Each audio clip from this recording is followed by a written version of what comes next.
मित्रांनो, महाराष्ट्रात पुन्हा एकदा आरक्षणाचं भूत जागं झालाय, पण यावेळी बळी पडतोय तो ओबीसी समाजाचा हक्क. प्रश्न फक्त एवढाच आहे, ओबीसी आरक्षण धोक्यात का आलेलं आहे? याविषयी आज आपण या व्हिडिओत सविस्तर चर्चा करणार आहोत.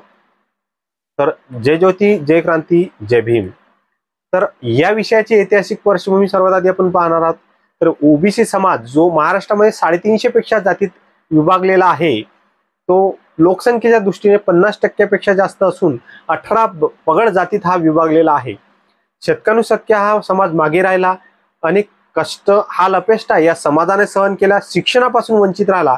म्हणूनच सामाजिक दृष्ट्या आणि शैक्षणिक दृष्ट्या मागासलेला असल्यामुळे मंडल आयोगाच्या शिफारशींच्या वर आधारित या समाजाला आरक्षण मिळालं.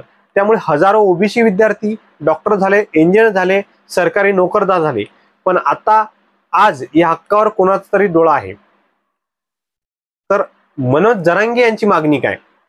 मनोज जरांगे म्हणतात, मराठ्यांना ओबीसी कोट्यात घ्या, कारण आमच्याकडे कुंभी दस्तावेज आहेत. पण न्यायालयीन पुरावे काय सांगतात? तर मराठा आणि कुंभी या दोन स्वतंत्र जाती आहेत. महाराष्ट्र सरकारने 2018 मध्ये मराठा समाजाला सामाजिक आणि शैक्षणिक मागासवर्ग समजून स्वतंत्र आरक्षण दिलं होतं. हा कायदा न्यायालयात आव्हान देण्यात आला आणि 5 मे 2021 रोजी सर्वोच्च न्यायालयानं तो रद्द केला. न्यायालयाने 1992 मधील इंदिरा साहनी खटल्यातील 50% आरक्षण मर्यादा पुन्हा एकदा कायम ठेवली.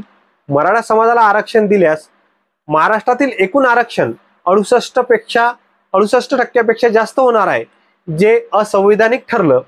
तसंच न्यायालयानं असंही नमूद केलं की मराठा समाजाला अत्यंत मागास मानण्या इतकं प्रबळ कारण नाही, कारण 50%ची मर्यादा ओलांडणं योग्य नाही. याशिवाय न्यायालयाने चेतावणी दिली की 50%पेक्षा जास्त आरक्षण दिल्यास जातीय राज्य तयार होण्याचा धोका आहे.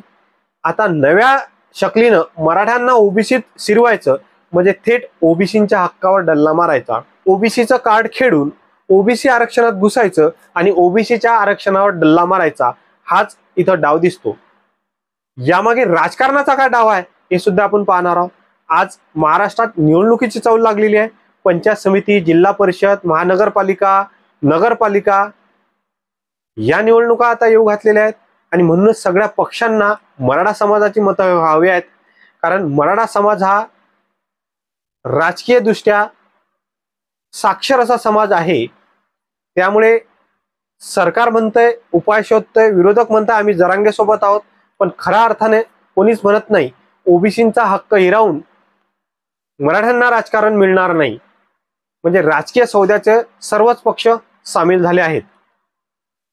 आता यामध्ये धोक्यात कोण आहे? तर याचा सगळ्यात पहिला बळी पडणार आहेत ओबीसी विद्यार्थी. सरकारी नोकरीत आधीच खूप कमी जागा शिल्लक आहेत, त्यात मराठ्यांना सामील केल्यास ओबीसी युवकांसाठी संधी कमी होतील. यामध्ये दुसरा जो बळी पडणार आहे ते शैक्षणिक संधी. महाराष्ट्रात दरवर्षी लाखो विद्यार्थी स्पर्धा परीक्षेसारख्या परीक्षांना बसतात. आधीच एका सीटासाठी हजारो उमेदवार असतात.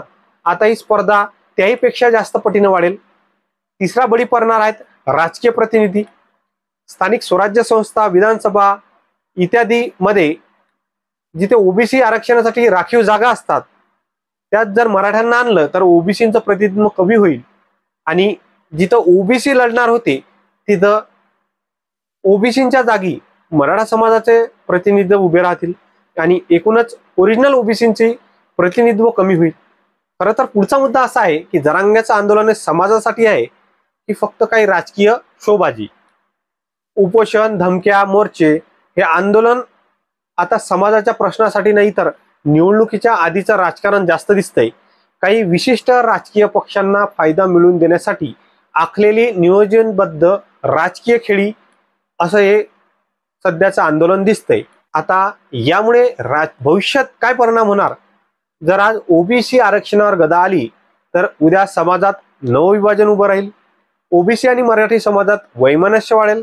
सामाजिक न्यायाची जी संकल्पना आहे ती सुद्धा कोसळेल. यावर उपाय आणि संघर्ष कसा आहे? तर ओबीसी समाजाने एकजूट दाखवली पाहिजेत. जो विविध जातीत विभागलेला ओबीसी समाज हा एक संध झाला पाहिजेत आणि त्यांनी आपली एकजूट दाखवून दिली पाहिजे होती.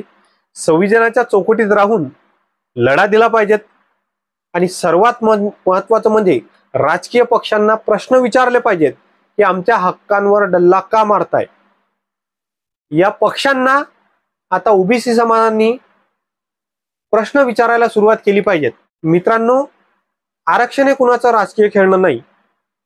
जो समाज शेकडो वर्ष सामाजिकदृष्ट्या शैक्षणिकदृष्ट्या वंचित राहिलेला आहे त्या समाजाचा हक्क आहे। आपण जर आज गप्प राहिलो तर उद्या आपल्या मुलांचं भविष्य अंधारात जाईल। त्यामुळे बोला, लिहा, व्यक्त व्हा आणि आपलं आरक्षण वाचवण्यासाठी उभे व्हा। तुम्हाला काय वाटतं? ओबीसी आरक्षण वाचवणे ही आपली जबाबदारी आहे का? नक्की कमेंट करा आणि हा व्हिडिओ शेअर करून क्रांती सूर्य न्यूजला सबस्क्राइब करा। धन्यवाद। जय ज्योती, जय क्रांती, जय भीम।